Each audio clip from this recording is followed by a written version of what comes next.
নমস্কাৰ জেআৰজি ব্লগলৈ পুনৰবাৰ সকলোকে স্বাগতম জনাইছোঁ। আজি আমি আলোচনা কৰিবলৈ লৈছোঁ চেৰিকালচাৰত খালী হোৱা 140টা পদৰ সম্পৰ্কত, যিবোৰ পদৰ পে স্কেল 14,000ৰ পৰা 60,500 টকা হ'ব আৰু গ্ৰেড পে হ'ব 6,200 টকা। এতিয়া এই পদসমূহৰ বাবে যদি আপোনালোকে আবেদন কৰিব খুজিছে তেতিয়াহ'লে সম্পূৰ্ণ তথ্যখিনি আপোনালোকে এই নটিফিকেশ্যনখনৰ জৰিয়তে চাব পাৰিব। এতিয়া চাওক, আনৰিজাৰ্ভ পদ আছে ইয়াত 71টা আৰু OBC MOBC বাবে আছে 38টা, ST প্লেইনৰ বাবে আছে 14টা, ST হিলছৰ বাবে 7টা, SC আছে 10টা পদ, টোটেল হ'ল 140টা। এতিয়া ইয়াতে ৰিজাৰ্ভেশ্যন থাকিব ওমেন আৰু PWDৰ বাবে, এইটো আপোনালোকে মনত কৰিব। আৰু এডুকেশ্যনেল কোৱালিফিকেশ্যন চাই লওক, SSLC আপোনালোকে পাছ হ'বই লাগিব আৰু 1 year চাৰ্টিফিকেট ট্ৰেইনিং কোৰ্ছ আপোনালোকে চেৰিকালচাৰৰ পৰা লোৱা থাকিব লাগিব।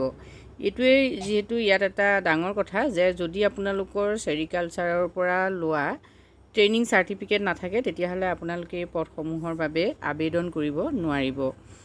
আৰু আছে চাওক, SSLC যদি আপোনালোকে পাছ কৰিছে ছায়েন্স উইথ তেতিয়াহ'লেও আপোনালোকে আবেদন কৰিব পাৰিব। কিন্তু ইয়াতো with 1 year certificate training course from sericulture training institute Titabar Jorhat from 1997-98 onwards batches. গতিকে এইখিনি বিশেষকৈ আপোনালোকৰ থাকিলেহে, অৰ্থাৎ ট্ৰেইনিং চাৰ্টিফিকেট থাকিলেহে আপোনালোকে পদসমূহৰ বাবে আবেদন কৰিব পাৰিব।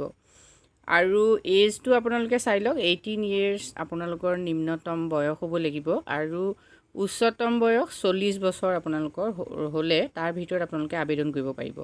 ইয়াতে ৰিলেক্সেশ্যন OBC আৰু MOBCৰ বাবে 3 বছৰ থাকিব, 5 বছৰ থাকিব SC ST বাবে আৰু 10 বছৰ থাকিব যিবিলাক পাৰ্চন ডিজেবল হয় তেখেতসকলৰ কাৰণে। পদসমূহৰ বাবে আবেদনৰ লাষ্ট ডেট হ'ল 21/3/2023, অৰ্থাৎ মাৰ্চৰ 21 তাৰিখলৈকে লাষ্ট ডেট আছে আৰু আপোনালোকৰ এপ্লিকেশ্যন গৈ 21 তাৰিখৰ আগত অফিচত পাবগৈ লাগিব।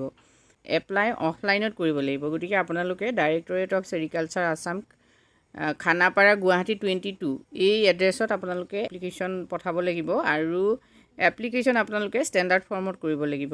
গতিকে আজি ভিডিঅ'টোত আমি আপোনালোকৰ বাবে এইখিনি তথ্য আগবঢ়াইছোঁ। যদি উপকৃত হৈছে কমেণ্ট কৰি জনাব। ধন্যবাদ।